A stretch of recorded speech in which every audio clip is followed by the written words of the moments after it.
ভক্তি যোগ মাহাত্ম্য মই ইয়াৰ পৰমাৰ্থিক দিশখিনিৰ কথা আলোচনা কৰিম এতিয়া। আমাক কৈছে শৌনক আদি ঋষিয়ে নিজে কৈছে যে যাগ যোগ যজ্ঞ কৰি দুখ পাইলো মাত্ৰ আবে কহি উক মহাভাগৱত শাস্ত্ৰ। তেতিয়াহ'লে ভক্তি মাৰ্গতো আকৌ যোগ শব্দটো কেলে আহিলে? যোগ মানে আপোনাৰ নিৰ্গুণ ব্ৰহ্ম ধ্যানহে বুজায়। আকৌ ভক্তিটো যোগ কেনেকে হ'ল? গীতাত কৰ্মকো যোগ বুলি ক'লে, কৰ্মযোগ। ইয়াৰ পাৰ্থক্যটো কি আচলতে? তাৰমানে জ্ঞানৰ মাৰ্গত নিৰ্গুণ ব্ৰহ্ম ধ্যান কৰে, শূন্যত মনটো ৰাখে। তাৰমানে একো চাই থাকিবলৈ নাই আৰু একো গাই থাকিবলৈ নাই, মাত্ৰ মনটো শূন্যত তাৰমানে ঘূৰাই থাকিব লাগে। মোৰ হৃদয়ত নিৰ্গুণ ব্ৰহ্ম আছে আৰু আছে, সেই নিৰ্গুণ ব্ৰহ্মত থকা কাৰণে মই আছো। এই ভাৱটো সাধনাৰ দ্বাৰা গৈ গৈ নিৰ্গুণ ব্ৰহ্মত মনটো লগাই দিবগৈ লাগে। সেইটো তেতিয়া জ্ঞান যোগী হয় তেওঁ। ভক্তিও যোগ এই কাৰণেই যে ভক্তি যোগত কিবা এটা চাই থাকিবলৈ দিয়া হয়, কিবা এটা গাই থাকিবলৈ দিয়া হয়। গতিকে আমাৰ মনটো যদি লগাই থব লাগে, কিবা এটা বস্তু আমি চাব লাগিব। তাহলে চকুৱে চাই আছো, গতিকে সেই বস্তুটোত মনটো লাগি গৈছে। ভক্তি মাৰ্গত আমাক ঈশ্বৰৰ ৰূপটো চাবলৈ দিয়ে, সেইটো যোগ কয় ভক্তি যোগ। জ্ঞানী নিৰাকাৰ ব্ৰহ্ম হৃদয়ত ধৰে, ভকতে সাকাৰ ৰূপ চিন্তি নাম স্মৰে। গতিকে আমাৰ ভক্তিৰো যোগ। ভক্তি যোগত কি? সগুণ সাকাৰ ৰূপটো হৃদয়ত ধ্যান কৰো, আমি চাই থাকিব পাৰো। তাৰপিছত আৰু গাই থাকিব পাৰো, তেওঁক প্ৰাৰ্থনা কৰি থাকিব পাৰো, তাত আমাৰ মনটো লগাই থাকিব পাৰো। গতিকে সেইকাৰণে ভক্তিক যোগ বুলি কোৱা হৈছে। প্ৰকাৰ দুটা, এটা সগুণ যোগ আৰু এটা হ'ল নিৰ্গুণ যোগ। আমাৰ সগুণত পৰিব, গুণময়, আমাৰ ঈশ্বৰ গুণময়। আৰু জ্ঞানীৰ ব্ৰহ্ম চকুৰেও নেদেখে, হাতেৰেও চুব নোৱাৰি, মনেও মনন কৰিব নোৱাৰি। ইয়াক চক্ষুষা ন পশ্যতি, চকুৰে নেদেখে, চক্ষুষা পশ্যতি, চকুকহে দেখুৱাই থাকে। কাণেৰে কথা নুশুনি কাণক আকৌ ব্ৰহ্মই শুনাই থাকে। অৰ্থটো শুদ্ধই আছে, কিন্তু আমাক ঈশ্বৰে দেখুৱাই আছে, ঈশ্বৰে শুনাই আছে, ঈশ্বৰৰ ৰূপটো আমি দৰ্শন কৰো। পাৰ্থক্য সিমানেই। আৰু এই বস্তুটো ক'লে নিমিত বলন্ত অত্যন্তিক সক্ষমতা। তাৰমানে জ্ঞান যোগ ইমান সক্ষম নহয় যে মনটোত শূন্যত ধৰি থাকিব পাৰে। অত্যন্তিক ক্ষম ভক্তি যোগটো। কেলে? কাৰণ ভক্তি যোগটো আমি ভক্তি যোগত আমাৰ মনটো দেখা ঈশ্বৰত লগাই দিব পাৰো। ভক্তি যোগত আমি গাই থাকিব পাৰো, মনত ধাৰণ কৰিব লাগে, সেইটোৱেই যোগ। মনত ধাৰণ কৰিব লাগে। মনত ধাৰণ আমি কিবা এটাত লগাই থব লাগীয়া হয়। গতিকে সেইকাৰণে ভকতি যোগটো সক্ষম ঈশ্বৰ প্ৰাপ্তিৰ কাৰণে এই কথাষাৰ কৈছে। কৃষ্ণ পাদ পদ্ম সেৱাটো জানিবা নাহি কয় কোনো ভয়। কেলে সক্ষম বুলি ক'লে যে জ্ঞানৰ মাৰ্গত স্খলনৰ ভয় থাকে।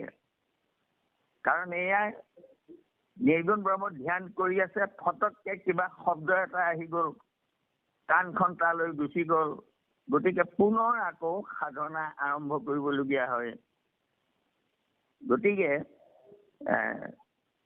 সেই সক্ষমতাটো তাৰমানে ভক্তি যুগত কিন্তু আছে অত্যান্তিক ক্ষম। কাৰণ মনটো আমাৰ আঁতৰাই নিবলৈ নোৱাৰেই নহয়। আমি কিবা এটা চাই আছো, আমি কিবা এটা গাই আছো, আকৌ কিবা এটা আমি শুনি আছো।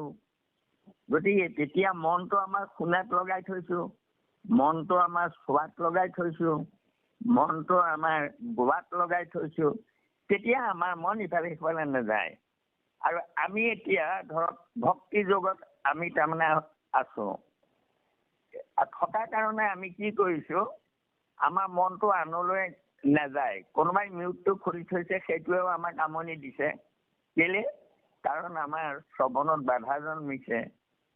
গতিকে সেইকাৰণে ভক্তি যোগটো সক্ষম মানুহক বিষয় বা কিহত সক্ষম, কি কয়, আমাৰ মনটো ঈশ্বৰ সেৱাত লগাই থোৱাত। কৃষ্ণ পাদপদ্ম সেৱাটো জানিবা নাহি কয় কোনো ভয়, তাৰমানে স্খলনৰ ভয় নাই। দেহ গেহ আদি তাৰপিছত কাৰণটো আমাক দেখুৱাইছে। কি কাৰণে হয় আমাৰ এইটো? আমাৰ দেহ গেহ আদি সমস্ত অসন্ত তাতে আত্মভাৱ কৰি আমি কি কৰো, দেহটোকে মই বুলি ভাবো, অহংকাৰ হয় সেইটো। ঘৰটোকে মোৰ বুলি ভাবো, পৰিয়ালক মোৰ বুলি ভাবো। এই যে মই আৰু মোৰ এই ভাৱটো, এই দেহ গেহ আদি সকলো অসন্ত আচলতে তাতে আমাৰ কি হয়, আত্মভাৱ হয়, আপোন ভাৱ হয়। আকৌ সদায়ে আকুল হৈ ফুৰে নানা বিষয়ত যত্ন কৰি। এই দেহটোৰ সুখৰ কাৰণে, আত্মীয় সকলৰ সুখৰ কাৰণে আমি সদায় বিষয়ত তাৰমানে যত্ন কৰি থাকো। বিষয়ত যত্ন কৰি তাহাৰো কৃষ্ণ চৰণ সেৱায়ে গুচয় নিশেষ ভয়। এই যে কৃষ্ণ সেৱাত আমি লাগি থাকো, দেহৰ কৃষ্ণ সেৱা কৰিলো, কৃষ্ণৰ গুণানুকীৰ্তন কৰিলো, আমাৰ মনটো তাত লাগি গ'ল। আৰু নিৰ্গুণ ব্ৰহ্মক আমি নেদেখো, আমি ধ্যানত ঈশ্বৰৰ ৰূপটো চাই থাকিব পাৰিলো। গতিকে কৃষ্ণৰ চৰণ সেৱাই গুচয় নিশেষ ভয়। আমাৰ অন্য ভয়, মনটোক আমাৰ স্খলন হোৱাৰ ভয় নাথাকে। কাৰণ আমি কিবা এটা ধৰি থাকিবলৈ পাওঁ, আৰু সেয়ে হ'ল কৃষ্ণ ভক্তি। কৃষ্ণ পদ সেৱা অত্যান্তিক সুখ জানিবা ৰাজা নিশ্চয়। এইটো অত্যান্তিক, আৰু ইয়াতকৈ আৰু সুখ নাই। কৃষ্ণ পদ সেৱা কৰি থাকোতে মনত আনন্দ পায়, মনত ভক্তিভাৱ আহে, মনত শ্ৰদ্ধা আহে, ৰূপটো চাই চাই আনন্দ পাওঁ আমি। হেনবা বুলিবা অজ্ঞানীয়ৰ ভয়, জ্ঞানে সে দূৰ কৰে। এই জ্ঞান শব্দটো বুজাত আমাৰ বহুতে ভুল কৰে, বহুতো পণ্ডিতে ভুল কৰে যে জ্ঞান য'ত নালাগে বুলি কয়, তাত জানিব লাগে যে জ্ঞান তাৰমানে যোগ জ্ঞান নালাগে, নিৰ্গুণৰ জ্ঞানটো নালাগে আমাক। কিন্তু জ্ঞান প্ৰত্যেকটো বস্তুতে আছে, জ্ঞানটো লাগিবই। আমি যিটো লৌকিক জ্ঞান বুলি কওঁ, সেই জ্ঞানটো আমাক লাগিবই। জ্ঞান পথটো নালাগে। ভক্তি বুলি কওঁতে ঈশ্বৰৰ প্ৰতি আসক্তি, আৰু তাত ভক্তি আকৌ পথো হৈ আছে। আকৌ তেনেকৈ জ্ঞানটো তাৰমানে নিৰ্গুণ জ্ঞান, আৰু জ্ঞানটো এটা পথো। প্ৰত্যেকটো পথতেই জ্ঞান থাকিবই লাগিব। তাৰমানে আমি যিটো জ্ঞান বুলি কওঁ সৰ্বসাধাৰণ, জ্ঞান পথটো নালাগে বুলি কয়। আমাক জ্ঞান লাগিবই, ভক্তিটো আছে, জ্ঞান বিজ্ঞান তদং ৰহস্য।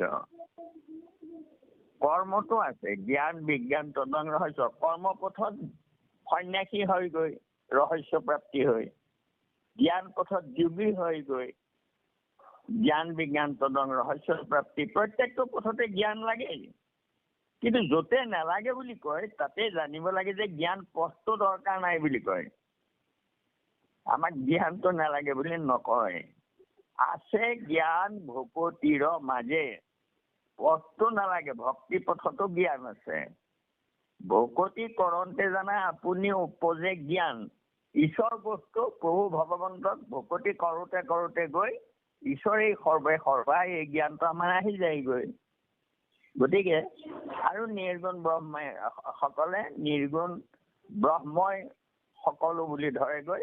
পাৰ্থক্য ইমানেই, তেওঁলোকে নিজকে ব্ৰহ্ম বুলি ভাবে। আৰু আমাৰ ভক্তি মাৰ্গত আমি ঈশ্বৰ আমাৰ আৰাধ্য দেৱতা আৰু আমি তেওঁ সেৱক ভাৱ থাকে আমাৰ। পাৰ্থক্যটো সিমানেই। বাৰু যি কি নহওক, কৃষ্ণৰ ভকতি কিবা কৰিবতো শুনিও আৰু নিৰ্ণয় যে জ্ঞানৰ দ্বাৰা এতিয়া মানে আমি সংসাৰৰ ভয় গুচাৰিব পাৰোঁ। গতিকে কৃষ্ণৰ ভকতিটো আমাক কিয় লাগে এই বুলি প্ৰশ্ন কৰিছে। আকৌ কৃষ্ণত বিমুখ ভৈলে টান মায়া জীৱক মোহ কৰয়। কৃষ্ণৰ ভকতি কিবা কৰিবক শুনিও আৰু নিৰ্ণয়। যদি কোনোবাই এই শংকাটো কৰে যে সেই নিৰ্গুণ জ্ঞানেহে মানুহৰ সংসাৰৰ ভয় দূৰ কৰে, সেইটো ভুল কথা। আমাৰ ভকতি মাৰ্গত কৃষ্ণৰ ভকতিয়ে আমাৰ মায়া দূৰ কৰি দিয়ে। ঈশ্বৰৰ ৰূপ দৰ্শনটোৱে আমাৰ ভ্ৰান্তি দূৰ কৰি দিয়ে। ঈশ্বৰৰ ৰূপটো চাই থাকোঁ আমি, আৰু নিৰ্গুণ ব্ৰহ্ম চকুৰে নেদেখে, কিন্তু আমি আকৌ ভক্তি জগতটো ঈশ্বৰৰ ৰূপ দেখোঁ। গতিকে সেই কথাটোকে কৈছে যে কৃষ্ণত বিমুখ ভৈলে টান মায়া জীৱক মোহ কৰে। আমি কৃষ্ণত বিমুখ হৈ গ'লো, আত্মা উপলব্ধি আমাৰ নহ'লে আমি দেহতে লাগি থাকিম, ইন্দ্ৰিয় সুখতে মনটো লাগি থাকিব।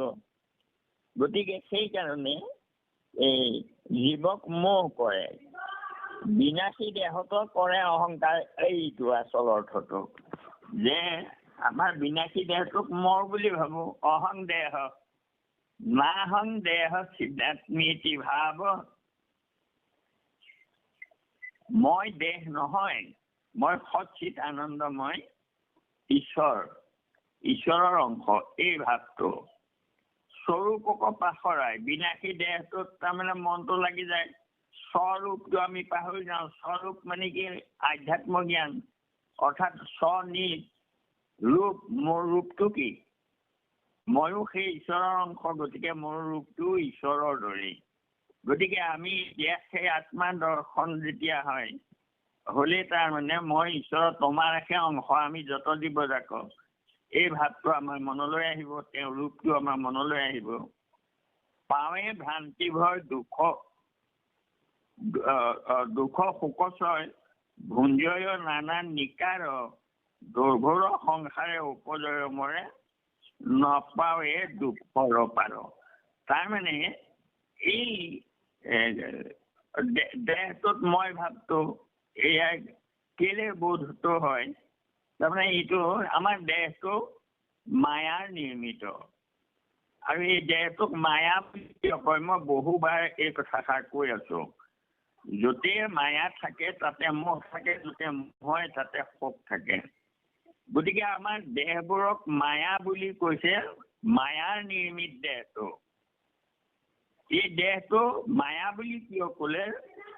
মম কৃষ্ণই কৈছে দৈবী ইচ্ছা গুণময়ী মম মায়া দুৰতেয়া মামি বজে প্ৰপদন্তে মায়া মেতাং তৰন্তি। যে আমি এইটোক মায়া বুলি কিয় ক'লে? মায়াটোতো ঈশ্বৰৰ বস্তু। ঈশ্বৰে নিজে লীলা কৰিবৰ কাৰণে একেথৰে থাকি মই কৰোঁ কোনো কাজ। শৰীৰৰ পৰা মহামায়া কৰিলে বাজ, মহামায়া বাজ কৰি ললে নিজৰ দেহৰ পৰাই। আৰু সেই মহামায়াটো কি? মায়াৰ হাততো কোনো জগত প্ৰকাশ। মায়াৰ দ্বাৰা সজা দেহবোৰ প্ৰকাশিত, অৰ্থাৎ চকুৰে দেখো আমি দেহবোৰ। আৰু দেহবোৰ কিহেৰে নিৰ্মিত? পঞ্চতত্ত্বাত ভৱেত সৃষ্টি। পঞ্চভৌতিক আমাৰ দেহবোৰ আমি দেখো, কিন্তু তাক মায়া বুলি কিয় ক'লে এইটো ডাঙৰ কথা, পৰমাৰ্থ কথা এইটো।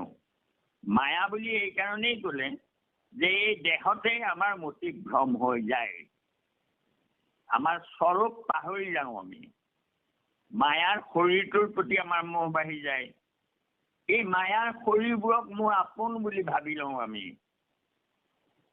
কাৰণ তেওঁলোকৰ ভিতৰত থকা শৰীৰটোৰ ভিতৰত থকা আত্মাহে মোৰ আপোন, এই কথাটো আমাৰ নাহে। আৰু তাতেই আমি বন্দী হৈ যাওঁ। মায়া বুলি কেলে কয়? কাৰণ পৃথিৱীত কিমান মানুহ আছে, কোনো মানুহৰ চেহেৰা কাৰো লগত নিমিলে। দৈৱী ইচ্ছা গুণময়ী, মোৰ এই দৈৱিক মায়াই জগতখনক বান্ধি থওঁ। কেনেকৈ বান্ধি থওঁ? যে মোৰ ল'ৰা, মোৰ ছোৱালী, মোৰ ঘৰ, এই যে মোৰ ভাৱটো আহে কিহত? দেহবোৰ। আৰু আত্মাক নেদেখো, দেহটো দেখুৱাই থয়। গতিকে সেই দেহৰ শৰীৰবোৰকে মোৰ আপোন বুলি আমি ভাবি থাকো। আচলতে তাৰ ভিতৰত থকা আত্মাহে আপোন, এই জ্ঞানটো আমাৰ নহয়। আৰু সেইটোৱে আমাক আনৰ পৰা আঁতৰাই লৈ যায়। মোৰটোৰ প্ৰতি মোৰ মোহ বেছি, য'তে মোহ তাতে শোক হয়, অৰ্জুনক দেখুৱাই দিছে। গতিকে শোকৰ মোহ আমাৰ শোক কৰোঁতে, নিজৰ ল'ৰাটো হানি হলে শোক কৰোঁ, মানুহগৰাকী হানি হলে শোক কৰোঁ, কিন্তু আনৰ এগৰাকী হানি হলে তাৰমানে মই তেওঁক আকৌ বুজামগেহে, মোৰ মনলৈ শোক নাহে। শোক কেলে নাহে? কাৰণ তাত মোহ নাই। মোহটো কিহত আছে? দেহত। গতিকে সেইকাৰণে মই আৰু মোৰ, দেহটোক মই বুলি ভাবা আৰু এই দেহবোৰক মোৰ বুলি ভবাটো আমাৰ ডাঙৰ মায়া। সেইটো ঈশ্বৰৰ মায়া বুলি কৈছে। সেই মোহটো আমি দূৰ কেনেকৈ কৰিব পাৰিম? দেহবোৰ নেদেখিবা, তাৰ ভিতৰত মোৰ অস্তিত্ব চোৱা। মই সমস্তৰে আত্মা সখা প্ৰভু ভগৱন্ত, সবাৰো হিয়াতে হৰি স্বভাৱে আচন্ত। দেহৰ মোহভংগ কৰা, নিজৰ আত্মাক আগ ধৰি ঈশ্বৰক দেখা, তাৰপিছত সেই ঈশ্বৰৰ ৰূপটো চোৱা, মায়াৰ দেহবোৰ ভাঙি পেলোৱা, দেখিবা তুমি আৰু তেওঁ একেই। গতিকে এইটো হ'ল ভক্তিৰ পথৰ দ্বাৰাহে এইটো সম্ভৱ হয়। কাৰণ ৰূপটো আমাক দি দিছে। ৰূপটো কেনেকুৱা? তোমালোক মোৰ অংশ, মোৰ ৰূপটোৱে তোমালোকৰো ৰূপ। ধ্যান কৰিব পাৰো আমি। কৃষ্ণ হ'ব। তাৰপিছত মায়াই কৰায় এইটো মহাঘৰৰ অনৰ্থক। এই মায়াই কৰা অনৰ্থটো আমাক ক'লোৱেই নহয় মই। কি অনৰ্থ? মোৰ ল'ৰা, মোৰ ছোৱালী, মোৰ নাতি, এইবোৰ কিহত আহে? দেহত। কাৰণ সেই দেহবোৰ কোনো অন্য নাতি অন্য সতি সন্ততিৰ লগত নিমিলে। এনেকুৱা, সেইটোকে আমাৰ মায়া বুলি কয়। কৃষ্ণ এতিয়া আমাক ক'লে ব্যভিচাৰ শূন্য ভকতিক ধৰিব লাগে, আৰু সেইজন কৃষ্ণক আমি আৰাধনা কৰিব লাগে, যিজন কৃষ্ণই সৃষ্টি স্থিতি প্ৰলয়ৰ অধিকাৰী, যিজন কৃষ্ণই আমাৰ হৃদয়তো অংশৰূপে বিৰাজ কৰি আছে, আৰু বাহিৰত তেওঁৱেই আমাৰ গুৰু, আৰু ভিতৰত তেওঁৱেই আমাৰ আৰাধ্য দেৱতা। আৰু আটাইতকৈ ডাঙৰ কথা, গুৰু কেশে আত্মা ঈশ্বৰ মানিয়া বুলি যে কৈছে, এইটো একাদশতো কৃষ্ণই কৈছে যে কৃষ্ণ নৰতনু নৌকাইটো সুদীৰ্ঘ সুষাৰ, উপদেশ দাতা গুৰু ইহাৰ কাণ্ডাৰ। আমাৰ উপদেশদাতা কোন?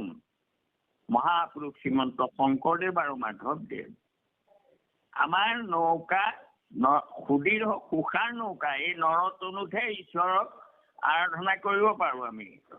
গতিকে সেইকাৰণে সুদীৰ্ঘ সুষাৰ নৰতনু বুলি কৈছে। আৰু ইয়াৰ কাণ্ডাৰী কোন? তাৰমানে গুৰুজন। আৰু গোসাঁয়ে কৈছে যে মোক যেতিয়া পৰিচয় কৰি দিব, হৰি গুৰু একে হৈ যায়, আৰু মই কি কৰো তেতিয়া? অনুকূল বায়ু হওঁ। অৰ্থাৎ নাওখনত তাৰমানে পাল তৰি দিয়ে, বতাহে নাওখন সেইফালে লৈ যায়, যিফালে বতাহ যায় সেইফালে লৈ যায়। অৰ্থাৎ ভক্তিৰ মাজত সংসাৰ সাগৰত এই নাওখন ভগৱন্তৰ অনুকূল বায়ু হৈ পাল তৰা নাওখন আগবঢ়াই দিয়ে, গুৰি ধৰে আমাৰ গুৰুজনে। গতিকে মই তথাপি নতৰে এইটো দৈৰ্ঘ্যৰ সংসাৰ। যিসকলে তৰিব নোৱাৰে, ভক্তি নকৰে,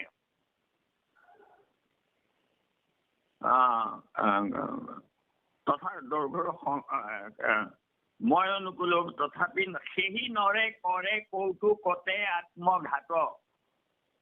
সেইজন আত্মাক আঘাত দিছে। আত্মঘাতী মানে আত্মহত্যা কৰা বুলি আমাক কয়। আত্মাক কোনেও হত্যা কৰিব নোৱাৰে। এইটো আত্মঘাতীৰ অৰ্থাৎ আঘাত দিয়ে। আত্মাক আঘাত দিয়ে। কেনেকৈ দিয়ে? স্বৰ্গলৈ নিয়ে, নৰকত পেলাই, ব্ৰহ্মলোকলৈ যায়, আকৌ সংসাৰলৈ আহে। বাৰে বাৰে কিছু সুখ দিয়ে, তাৰপৰা আকৌ আঘাত কৰে তললৈ আনি।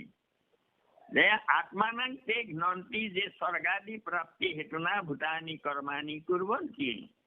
বাৰে বাৰে জন্ম হৈ থকা কৰ্মবোৰত আবদ্ধ হোৱাবোৰেই আত্মঘাতী মানুহ। কৃষ্ণ খন্তেকৰ কাৰণে লৈ যায় আৰু আকৌ তাৰপিছতে আকৌ আমাক ইয়ালৈ পেলাই দিয়ে। এহি মানে থৈলো সংহৰীয়া ইটো বচন সিদ্ধৰ, এইখিনি কবি সিদ্ধই কোৱা কথা। আৰু দ্বিতীয় স্কন্ধৰ দ্বিতীয় অধ্যায়ত সুখদেৱে ৰজাক সম্বোধি কৈছে, তপ যোগ আদি আছে পুৰুষৰো বহুতো, পন্থ মুখৰ তাকো কৰি মহা মুখ্যটো অধিক ভক্তি যোগ মাধৱৰ। এইটো তুলনা কৰি পেলাই কৈ দিলে আমাক যে পন্থ আছে, নথকা নহয়, কিন্তু দুষ্কৰ। কৰ্ম মাৰ্গত নানা দেশ কাল পাত্ৰৰ বিধান থাকে সেইবোৰত। আৰু আসন, প্ৰণায়াম, যোগ, সাধন, সমাধি এইবোৰ জ্ঞানৰ মাৰ্গৰ বিজুতি। গতিকে ভক্তি মাৰ্গত সেইবোৰ একো নাই, নাহি দেশ কালৰ নিয়মই ইহঁতৰ ঔষধতো নাহি দোষ। এইবোৰে আমাক বাধা দিব নোৱাৰে। ঈশ্বৰৰ নাম ঔষধত আমি নাম ল'ব নোৱাৰিম, কিন্তু যোগ সাধনটো কৰিব নোৱাৰো। ঔষধত পৰি থাকিলে যাগ যজ্ঞ কৰিব নোৱাৰো, কিন্তু ঔষধত আমি নাম লৈ থাকিব পাৰো। কৃষ্ণ তাতো কৰি মহামুখ্যটো অধিক ভক্তি যোগ মাধৱৰ। এই জ্ঞান আৰু কৰ্মপথ আছে যদিও ভক্তি যোগহে তাৰমানে কি মুখ্যটো অধিক। তাৰমানে যোগীসকল গৈ যেতিয়া মই ব্ৰহ্ম বুলি ভাবি লয়, কিন্তু তেওঁলোকৰ ভকতিটো নাথাকে। আৰু এতিয়া মুখ্যটো অধিক কি হয়? ভকতসকল তেওঁলোকৰ ভকতি হৈ থাকে, তেওঁলোকে নামৰ ৰস পান কৰি থাকে আৰু জ্ঞানৰ মাৰ্গত সেই ৰসটো নাপায়। কৃষ্ণ তাৰপিছত এই ভক্তি যোগটো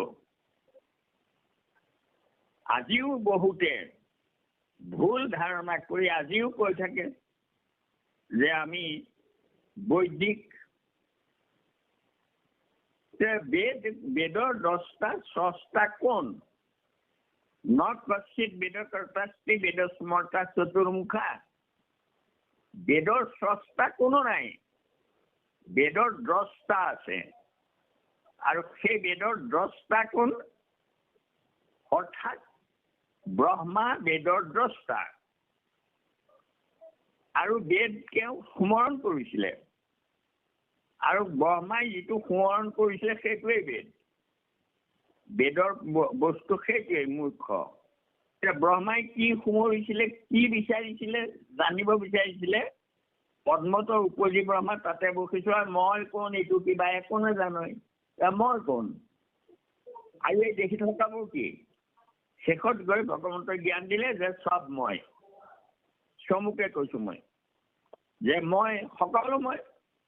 মোক আগতো দেখি আছো মই, পিছতো মাজতো আছো মই, শেষতো ময়ে থাকিম। কিন্তু তোমালোকৰ দেখি থকা জগতখন ব্ৰহ্মা যিবোৰ দেখিছা সেইবোৰ তাৰমানে একো নাথাকে, মইহে থাকিম। ময়ো তোমাৰ হৃদয়ত আছো, স্বৰূপতে তুমিও মোৰে অংশ। গতিকে মই থাকিম, কিন্তু তোমাৰ সেই দেহটো নাথাকে। এই এনেকুৱাই ভাগৱতৰ 1 নম্বৰ। মই কোন? গতিকে মই কোন? মই জীৱ। মই জীৱ কোন? তোমাৰ একে অংশ আমি যত জীৱ যায়। এই বেদৰ নিৰ্ণয় এয়া। ব্ৰহ্মাই 3 বাৰ লৌকিক বেদবোৰ আনি তিয়াই চাই ব্ৰহ্মা বেদৰ মানে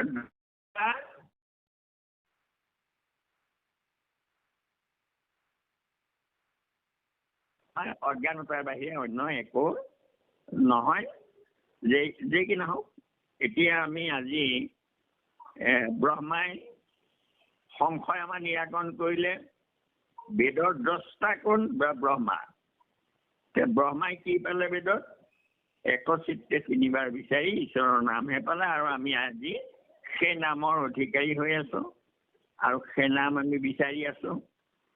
আৰু সেইজন ভকতকে আমি জানিবলৈ বাকী নাই, আমি জানিলো। মাত্ৰ ব্যৱহাৰিক দিশটোতহে আমাৰ বাকী হৈ আছে বহুত। আমি নিৰন্তৰ মনটো তাত লগাই থব পৰা নাই। লগাবগৈ লাগিব আমি। তেতিয়া আমি আগবাঢ়িলো, বহুত আগবাঢ়িলো। মই কৈ আছো আপোনালোকক যে জ্ঞান বিজ্ঞানলৈ আমি আহি গলো, আৰু এতিয়া তদঙৰ চেষ্টা কৰি আছো। অৰ্থাৎ সেই ভকতিত নিজকে মজাই দি ভক্তিময় হৈ গলে এইটো তদং হৈ যাব। আৰু তাৰপিছত যেতিয়া তদং হব, ৰহস্য নিজে নিজে আহি যাব। গতিকে আমি এতিয়া বিজ্ঞানলৈ আহিলো। এতিয়া তদঙলৈ যোৱাৰ ব্যৱস্থা কৰি আছো। নিশ্চয় সততে যদি আমি ঈশ্বৰৰ নাম সোঁৱৰি থাকিব পাৰো, আন কৰিব নোৱাৰিলেও, তেতিয়া ভগৱন্তই আমাক কৃপা কৰিবই। ঈশ্বৰক ভাবিম বুলি ভাবিলেই ভগৱন্তই একেবাৰে শংখ চক্ৰ গদা পদ্ম ধৰি পিছে পিছে ঘূৰি ফুৰে। ধ্ৰুৱই ঈশ্বৰক আৰাধনা কৰিবলৈ যাওঁতে পিছে পিছে গৈ আছে। ভাবিলেই কৰে, ভজিলে সেইজনে আমাৰ পিছ কেলে এৰিব? আমাৰ হাতৰ মুঠিতে আছে তোমাৰ জীৱন ভাই বুলি গীত গায়।